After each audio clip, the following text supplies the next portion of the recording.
কি অপরূপ না প্রকৃতির এই সৌন্দর্য, প্রকৃতির এই স্নিগ্ধ আওয়াজ মন একদম কেড়ে নেয়। সকাল সকাল এরকম আওয়াজ, এরকম দৃশ্য কার না ভালো লাগে বলো? Hello everyone, welcome to my mini blog. I hope তোমরা সবাই খুব ভালো আছো, আমিও কিন্তু বেশ ভালো আছি। আজ একটা আবারও ছুটির দিন, কিন্তু আজ কিন্তু ঘর সাফাই করার দিন। তো চলো বেশি টাইম না ওয়েস্ট করে আজকে কিন্তু কাজ শুরু করে দিই। সকাল সকাল উঠেই কিন্তু ফ্রেশ হয়ে আগে চলে এসেছি ছাদে, কারণ ফার্স্ট কাজ হচ্ছে আমার ছাদে এসে আমার এই পুচকু গাছগুলোকে একদম দেখাশোনা করা। আর ওয়েদার তো বেশ সুন্দর, মেঘলা একদম বৃষ্টির ওয়েদার। আমার তো ভীষণ ভালো লাগছে। তোমাদের কাদের কাদের ভালো লাগছে আমাকে বলো। আর আমার গাছগুলো দেখো কত ফুরফুরে হয়ে উঠেছে, প্রাণবন্ত হয়ে। প্রত্যেকটা গাছ কত সুন্দর সুন্দর ফুল দিচ্ছে, পাতা হয়েছে, কত সুন্দর সুন্দর নতুন নতুন কড়ি এসছে, ফুলও ফুটছে। আর পত্রিকা গাছে দেখো কত কড়ি এসছে, কত ফুল ফুটেছে। এই জবাটা আমার নতুন গাছ। আর এই দেখো, এই একটা পুচকু গাছ কিনেছি। এই গাছটার আমি ঠিক নামটা ভুলে গেছি, তোমরা যদি কেউ জানো আমাকে অবশ্যই কমেন্ট করে জানিও। আর গন্ধরাজ ফুলের গাছে দেখো কত পাতা এসছে। এখানেও দেখো বেগম বাহারে কত কড়ি এসছে। প্রত্যেকটা গাছ কিন্তু খুব সুন্দর হয়ে আছে। আর এই গাছটাও আমি নতুন নিয়ে এসেছি, কেমন লাগছে জানিও। কি সুন্দর না ফুলটা, আমার বেশ ভালো লেগেছে। আর দেখো এই গাছটাও কিন্তু ফুলে ভর্তি হয়ে আছে। প্রত্যেকটা গাছই কিন্তু বেশ পাতায় ফুলে ভর্তি হয়ে আছে। আর এই গাছগুলোতে একটু জল জমছিল বলে ওদেরকে শেডের তলায় রেখেছি। আর এই দেখো, এ তো পুরো পাতা বাহারের মতন হয়ে গেছে। তারপরে আমি ওদেরকে একটু, যেহেতু হালকা একটু ওয়েদারটা ভালো ছিল বলে একটু আবার ছাদের মাঝখানে এনে রাখলাম। তারপর প্রত্যেকজনকে সেদিন একটু আমি অল্প করে সার দিচ্ছিলাম, কারণ অনেক দিন হয়ে গেছে গাছে সার দেওয়া হয় না, যেহেতু বৃষ্টি হচ্ছে, এত বৃষ্টির ওয়েদার বলে। তো যেহেতু 2 দিন ধরে ওয়েদারটা একটু ভালো ছিল, সেরকম জোরে কোনো বৃষ্টি হচ্ছে না, তাই জন্য একটু করে আমি সার দিয়ে দিয়েছিলাম প্রত্যেকটা গাছে, কারণ ওদেরও তো খাওয়ার দরকার। শুধু কি আর বৃষ্টির জল খেলে হবে? খাবার না খেলে পুষ্টি পাবে কোথার থেকে? আর ওদেরকে নিয়ে আমার সময় কাটাতে সব থেকে বেশি ভালো লাগে। আমার মতন তোমরা তো কারা কারা আছো যারা গাছপ্রেমী আছো, যারা সকাল সকাল সমস্ত কাজ ভুলে আগে ওদের পেছনেই লেগে পড়ো। আমার তো ভীষণ ভালো লাগে ওদের সাথে সময় কাটাতে। আর সত্যি বলতে আমার শরীর খারাপ থাকা সত্ত্বেও কিন্তু আমি যেহেতু ওদের এত ভালোবাসি, আমি কিন্তু ওদেরকে নিজে একা হাতে করে নিয়ে আসি। ওদেরকে সেবা করতে করতে তো আমার অবস্থা কাহিল হয়ে গেছে। তো কী করা যাবে, মন থেকে যেহেতু ভালোবাসি এইটুকু তো করতেই হবে। তো পেটে তো এখন ইঁদুর দৌড়াচ্ছে, চলো খাবার জন্য নিচে চলে যাই। দৌড়ে দৌড়ে দেন চলে গেলাম ব্রেকফাস্ট করতে। আজকে যদিও ব্রেকফাস্টটা আমি নিজেই বানাবো। তো মা তো সব কেটে কুটে রেডি করে রেখেছে, আর মা বাকি কাটাকুটিগুলো এখানে করছিল। আর আমি চলে যাচ্ছি হচ্ছে আমার ব্রেকফাস্টের জন্য। আজকে আমি খাবো হচ্ছে চিকেন স্যুপ। অনেক দিন পর আজকে আমি একটু চিকেন স্যুপ খাবো সকালবেলা। তো সেই জন্যই আমি একদম লেগে পড়ে উঠেছি একদম বানানোর জন্য। তো আমি ফটাফট করে আগে এটা বানিয়ে নিই, না হলে অনেকটা লেট হয়ে যাবে। আবার পুরো ঘর সাফাইয়ের কাজ বাকি আছে না। তো সেই জন্য আমি আর মা এখানে গল্প করতে করতে আমাদের কাজগুলো করছিলাম। আমাদের দুজনের গল্প কিন্তু শেষই হয় না। আসলে মা মেয়ে থাকলে এটা একটা সুবিধা, যে যত গল্প মেয়ে মায়ের সাথে শেয়ার করতে পারে আর মা মেয়ের সাথে শেয়ার করতে পারে। দেখো তোমাদের সাথে কথা বলতে বলতে কিন্তু আমার এগুলো হালকা ফ্রাই করে নেওয়া হয়ে গেল। এবার আমি বসিয়ে দিয়েছি কেটে দিতে।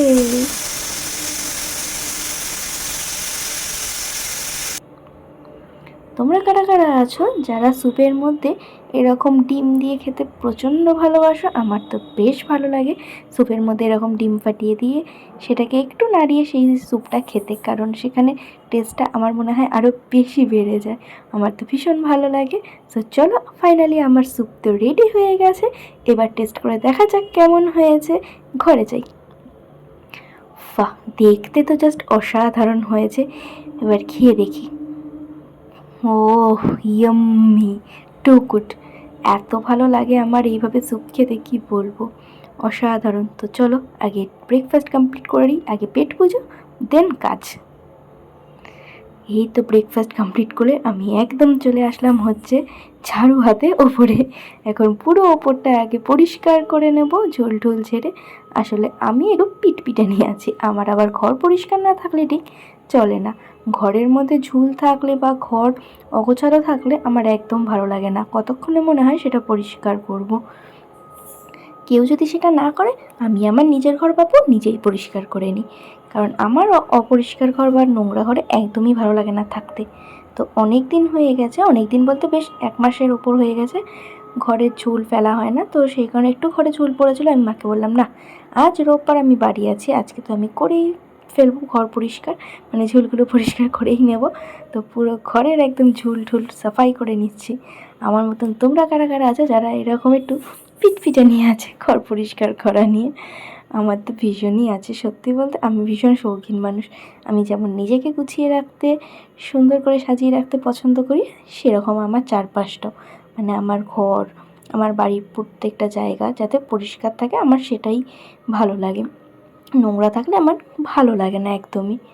তো তোমাদের সাথে গল্প করতে করতে তো আমার পুরো ওপরের ঘরটাও পরিষ্কার করা হয়ে গেল। আর আজকে তো আমার উপরের ইনডোর প্ল্যান্টগুলোকে ক্লিন করা হয়নি না, তোমরা তো সবাই জানো আমি উইকে একবার করে ইনডোর প্ল্যান্টগুলোকে একটু মুছে দিই।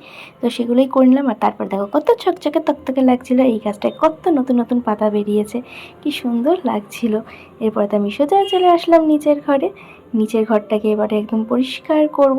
আমি বুঝে পাই না এত তাড়াতাড়ি ঝুল কোথার থেকে পড়ে, মানে না তো কোনো নোংরা কিছু বাইরে থেকে উড়ে আসার চান্স থাকে, কারণ আমাদের ম্যাক্সিমাম টাইম জানলা বন্ধ থাকে। তো আমি বুঝতে পারি না এই ঝুলগুলো কোথার থেকে আসে। তো যাই হোক, চলে যখন আসে এদেরকে তো বের করার দায়িত্বটাও আমাদেরই। তো ফটাফট করে নিলাম। আজকে তো ভেবেছিলাম মার সাথে একটু রান্নায় হেল্প করব, কিন্তু আজকে আমাদের বাড়িতে যেহেতু কারেন্ট নেই, মানে আমাদের এলাকায়, তো সেই কারণে মা বললো তুই আগে ঘর ঠর পরিষ্কার করে স্নান করে আয়, কারণ সবাইকে স্নান করতে হবে। তো সেই কারণে ঘর তো পরিষ্কার হয়ে গেল, এখন যাই স্নান করে, তারপরে আবার দেখা হবে। স্নান টান করে ফ্রেশ হয়ে তো চলে আসলাম। আর ততক্ষণে মায়েরও সমস্ত কাজবাজ কমপ্লিট হয়ে গেছে। আমি জানি না আমার স্নান করতে এত টাইম কেন লাগে, যে মায়ের সব কাজ হয়ে যায় ততক্ষণে। তো মা দেখো এখানে রান্না টান্না করে টেবিলে সব কিছু রেখে গেছে। আমরা অ্যাকচুয়ালি ওপরের টেবিলটা এখন আর ইউজ করি না, তো সেই কারণে নিচের টেবিলেই এখন খাই। তো দেখি আগে, আজকে তো মাংসর খুব সুন্দর স্মেল বেরোচ্ছিলো, দেখি খেয়ে কেমন হয়েছে। আর সত্যি বলতে আজকে কী কী রান্না করেছি আমি ঠিক জানি না, এখনই আমি তোমাদের সাথে দেখব। পেঁপে সিদ্ধ, উচ্ছে আলু ভাজা, আর ওইদিকে মনে হয় কচুরলতি দেখলাম। আর এই ছোট্ট বাটিটার মধ্যে কী আছে, ও মা, গন্ধরাজ লেবু। আমার তো ভীষণ ভালো লাগে গন্ধরাজ লেবু ডাল দিয়ে খেতে। ডালও করেছে, বাহ, বলতে বলতেই দেখি ডালও করে নিয়েছে। আর এই হচ্ছে চিকেন। চিকেনটা দেখতে তো অমায়িক হয়েছে, স্মেল তো অসম্ভব সুন্দর বেরোচ্ছিল। দেখি এবার খেয়ে কেমন হয়েছে, না খেয়ে কী করে বুঝবো। তো মাও চলে এসেছে স্নান টান করে পুজো দিয়ে, এখন দিচ্ছে খেতে। এখানে আমি আর মা দুজনে খেতে বসে পড়েছি, কারণ বাবা বেরিয়ে পড়েছে কাজে, আর দাদাও সকাল সকাল কাজে চলে গেছিলো। তো আমি আর মা দুজনেই খেয়ে নিলাম। খেয়ে দিয়ে পেট পুজো করে এখন হচ্ছে আমাদের একটু রেস্ট নেওয়ার সময়। এই সময়টা আমি আর মা দুজনেই একটু রেস্ট নিই আর একটু গল্পও শুনি। সো তোমাদের কেমন লাগলো আজকের এই ব্লগটা অবশ্যই জানিও, আর এতক্ষণ সাথে থাকার জন্য অসংখ্য ধন্যবাদ। সো চলো আজকের জন্য বাই বাই।